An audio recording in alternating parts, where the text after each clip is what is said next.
Meron naman pong nakakatawang imahinasyon etong mga DDS. Diyan sila nabubuhay sa imahinasyon, hallucination.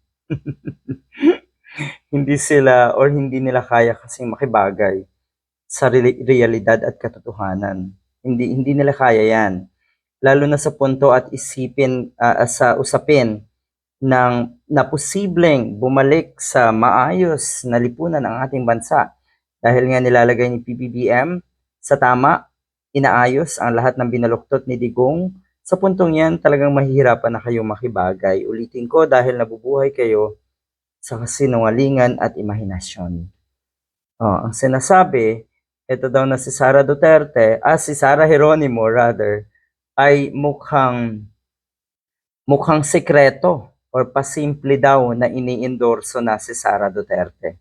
So kung ganyan ang sinasabi niyo, o 'di ba? Kayo yung namumulitika, Mr. Robin Padilla, yung mga tagahanga mo rin, yung mga taga-suporta nyo rin, ang numero unong namumulitika.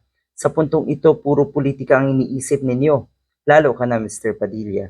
Lalo na si Sara Duterte. Yung ganitong sistema, yung ganitong style ngayon, na bait-baitan, softer and kinder nga daw ang gustong imahe na ipabatid sa mga kababayan natin natong si Sara Duterte. Nako, malayo yan. Hindi na kasi mabubura sa isipan ng mga matitinong kababayan natin yung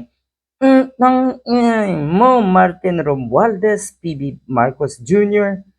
at Liza Marcos. Hindi na yan mawawala. Hindi na yan mabubura.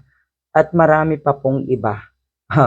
So tingin niyo po ba itong si Sara Geronimo ay sikreto or pasimple na nga na ini-endorso si Sara Duterte? I doubt.